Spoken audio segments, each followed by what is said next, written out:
আসসালামু আলাইকুম, সবাই কেমন আছেন? আজ আমরা নতুন আরও একটি জব সার্কুলারের ইনফরমেশন নিয়ে হাজির হয়েছি। আজকে মূলত যে কোম্পানিটি নিয়ে কথা বলবো সেটা হচ্ছে আনোয়ার গ্রুপ অফ ইন্ডাস্ট্রিজ।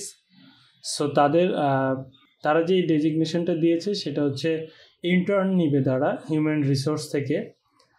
তো এটা হচ্ছে তাদের সার্কুলার।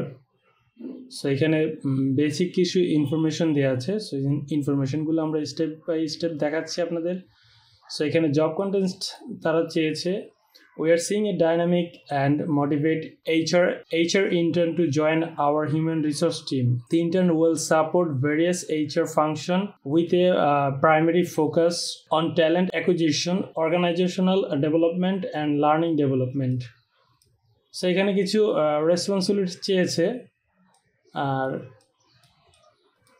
এখানে প্রোগ্রাম ডিটেলস রয়েছে। ইন্টার্নশিপ এখানে মূলত 4 মান্থের একটা ইন্টার্নশিপ রয়েছে with potential for conversion to permanent roles. 4 মাস ইন্টার্নশিপ কমপ্লিটের পর তাদের রুলস অনুযায়ী তারা আপনাকে সিলেকশন করে নেবে। সো এখানে সিলেকশনের প্রসেসের কিছু টাইটেরিয়া দেওয়া আছে। সো এখানে 1 নাম্বারটা দেখাচ্ছে initially squaring, technical assessment, rule specific, panel interview এবং ফাইনাল সিলেকশন। সো ফাইনাল সিলেকশনের মাধ্যমে তারা কিন্তু আপনাকে ইন্টার্নশিপ থেকে তাদের পার্মানেন্ট যেই প্রসেসগুলো আছে তারা স্টেপ বাই স্টেপ সেটা ফলো করবে। ইন্টার্নশিপের জন্য কোয়ালিফিকেশন যেটা দেওয়া আছে, minimum graduation degree preferable for human resource, strong communication skill, ability to maintain confidentially and handle sensitive information, highly organized with excellent time management skill, proficiency in Microsoft Office suites, Word, Excel and PowerPoint. এখানে application deadline দেওয়া আছে 25 মে 2025। So এখানে যে QR কোডটা রয়েছে, আপনি আপনার মুঠোফোন থেকে কিউআর কোডটি স্ক্যান করলে কিন্তু সরাসরি আপনার অ্যাপ্লিকেশন যেই প্রসেসটি রয়েছে আমরা সেখানে চলে যাব। সো কিউআর কোড আমরা স্ক্যান করার পর আমাদের এই পেজটি চলে আসবে।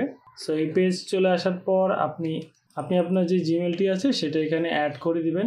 দেন এখানে আপনার ফুল নাম, phone number, email address, gender, date of birth, present address, highest qualification, degree, title, major subject and CGPA, name of institution you have complete your graduation, name of institute you have complete your post graduation এবং আপনার CGPA দেওয়ার পর আপনি কিন্তু next দিবেন। Next দেওয়ার পর আরও কিছু বেসিক ইনফরমেশন আছে, সেগুলো আপনি কমপ্লিট করে সাবমিট করলেই কিন্তু আপনার ইন্টার্নশিপের সাবমিট করার পরে কিন্তু আপনার ইন্টার্নশিপের যে প্রসেসটা সেটা কমপ্লিট হয়ে যাবে। তো আশা করি সবাই বুঝতে পেরেছেন। সো আজকে এই পর্যন্তই।